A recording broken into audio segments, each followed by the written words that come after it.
At the Sea of Tabira, when the wind was blossoming, the disciples were scared. They started running helter-skelter.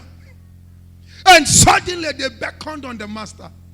And the master looked at the wind and said, peace, be still. Tell your neighbor, speak to your storm. Tell somebody else, speak to your storm. That worry in your heart is a storm, speak to it. That trouble around you is a storm, speak to it. Don't live in regret, speak to it. Listen to me, child of God. When you live in regret of anything, you are giving room for depression and stress. Whatever circumstances you cannot control, give it to God. Do what? Do what? Give it to God. That is why the scripture said in Matthew 11:28, come unto me, all ye that labor and are heavily laden, and I will give you rest. Give it to God. I see God giving you rest. I see you becoming victorious. Jesus died that you might become victorious. In 2 Samuel chapter 23, men that came to David, they came as a nobody. But they all turned to the men of war. We're going to read from verse 8 because of our time. They all turned to men of war. 2 Samuel 23. They all turned to men of war. Why? Because they stayed put. Even when the challenges was tough.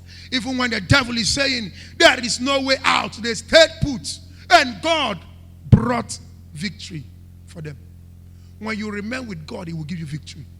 2 Samuel 23, I read from verse 8 to 12.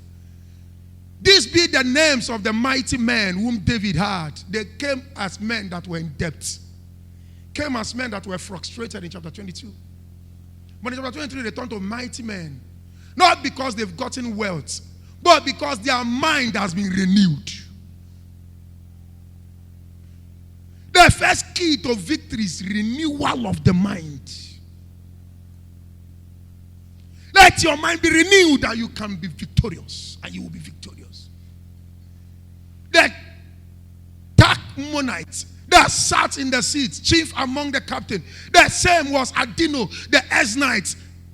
He lifted up his spear against 800 whom he slew at one time. Go to verse 9 and see something that happened. It's the kind of victory they got. He slew at one time in verse 9. And after him was Eleazar, the son of Dodo, the Ahohite, one of the three mighty men with David. When they defied the Philistines that were there, gathered together to battle, and the men of Israel were gone away. Even David was gone away. But they stood and fought the battle. Listen, as a child of God, battle that your father could not fight, take your stand, fight it, you will win it. Battle around your church, fight it, you will win it. They say nobody can break this edge in your family. Nobody have done this. Tell your family that you will do it. A minute from the depth of your heart. And the men of Israel were gone away. Go to verse 9. I'm reading to verse 12. Go to verse 10. They were gone away. Watch verse 10. Please be fast with it, sir. He arose and smote the Philistine until his hand was weary. Why am I reading this scripture? Now watch this. Israelites have gone. Only this young man was remaining. And battle came. He didn't run back to Israel camp to tell them, look at what I'm facing. He faced the battle.